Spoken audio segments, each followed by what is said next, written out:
आपको ले चलते हैं कराची। महीना है अगस्त का और दोपहर का वक्त। हवा हवा इतनी भारी और गर्म है कि मानो दुश्मन बन गई हो, सांस लेना तक मुश्किल है।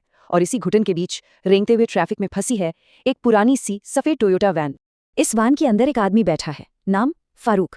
देखने में कराची के लाखों गरीब एसी मैकेनिकों में से कोई एक। चेहरे पर तेल और पसीना, बिल्कुल आम। लेकिन उसकी आंखों में देखिए, वो किसी थके हुए मैकेनिक की आंखें नहीं हैं। नहीं, वो एक शिकारी की आंखें हैं। एक ऐसा शिकारी जो अपने शिकार से बस कुछ ही कदम दूर है। लेकिन ये शिकारी यहाँ कराची की इस जानलेवा गर्मी में पहुंचा कैसे? इस खामोश ऑपरेशन की कहानी, इसकी पटकथा कराची में नहीं लिखी गई थी। नहीं, इसकी शुरुआत हुई थी 3 महीने पहले दिल्ली के सर्द बंद कमरों में।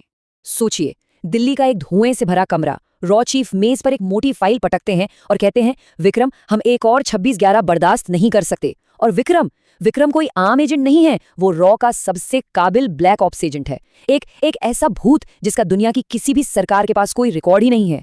तो मिशन क्या था?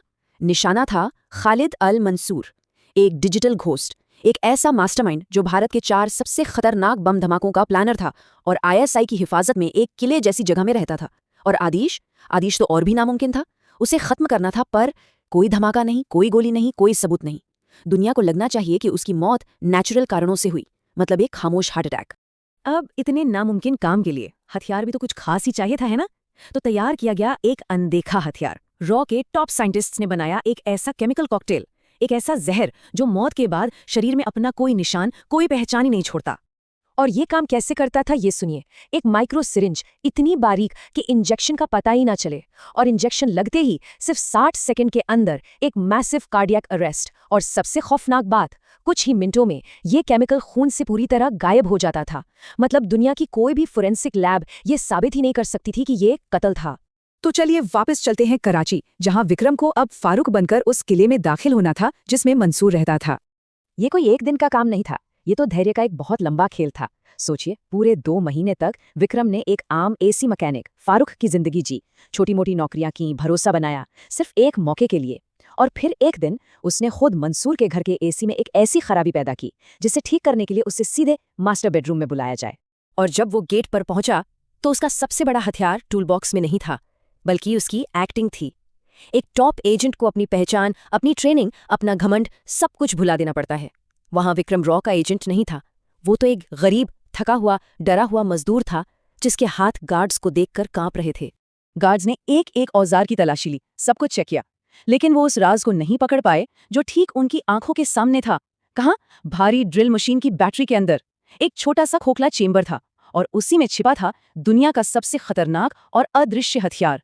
और अब मिशन उस पॉइंट पर पहुंच गया था जहां हर एक सेकंड की गिनती होती है। मास्टर बेडरूम के अंदर अब एक्शन अपने क्लाइमैक्स पर था। घड़ी में सुबह के 11 बज रहे थे। विक्रम की रिसर्च एकदम सटीक थी। ये खालिद के आराम का वक्त था। वो अपनी महंगी कुर्सी पर बैठा था, दुनिया से बेखबर, एक अरबी अखबार पढ़ रहा था। एकदम बिल्ली की तरह दबे पांव विक्रम खालिद के ठीक पीछे पहुंच गया। पर कहते हैं ना, एक शिकारी को दूसरे शिकारी की आहट हो ही जाती है। अचानक खालिद को लगा कोई है। उसकी छठी इंद्री ने उसे अलर्ट कर दिया और उसने तेजी से मुड़ने की कोशिश की, पर बहुत देर हो चुकी थी। इससे पहले कि उसके मुंह से एक चीख भी निकल पाती, विक्रम का एक हाथ उसके मुंह पर था और दूसरा उसके गले पर एक जानलेवा पकड़ बना चुका था। कोई शोर नहीं, कोई आवाज नहीं, ये एक खामोश और बेरहम लड़ाई थी। खालिद की आंखें खौफ से फटी जा रही थीं। विक्रम ने अपनी पकड़ और मजबूत की और एक एकदम ठंडी, बर्फीली आवाज में उसके कान में फुसफुसाया, ये उन बेगुनाहों की तरफ से है जिनका खून तेरे हाथों पर है। और बस उसी पल विक्रम की उंगलियों के बीच छिपी वो माइक्रो सिरिंज खालिद के गर्दन की नस में उतर गई। गिनती शुरू, और सिर्फ 15 सेकंड। 15 सेकंड के अंदर भारत के सबसे बड़े दुश्मनों में से एक हमेशा के लिए खामोश हो गया।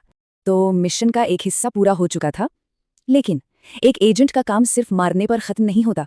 असली काम तो अब था, वहां से हर निशान मिटाकर एक भूत की तरह गायब हो जाना। विक्रम का दिमाग एक सुपर कंप्यूटर की तरह काम कर रहा था।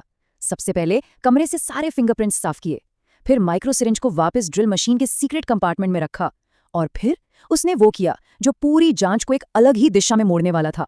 उसने खालिद के पास रखे एक इंसुलिन पेन को उठाकर उसके शरीर के पास फर्श पर गिरा दिया। एक परफेक्ट सीन तैयार कर दिया। अब वो एक डरे हुए मैकेनिक की एक्टिंग करते हुए कमरे से बाहर निकला। गार्ड को बोला, साहब सो रहे हैं। गार्ड ने भी उसे लगभग धक्के देकर बाहर किया।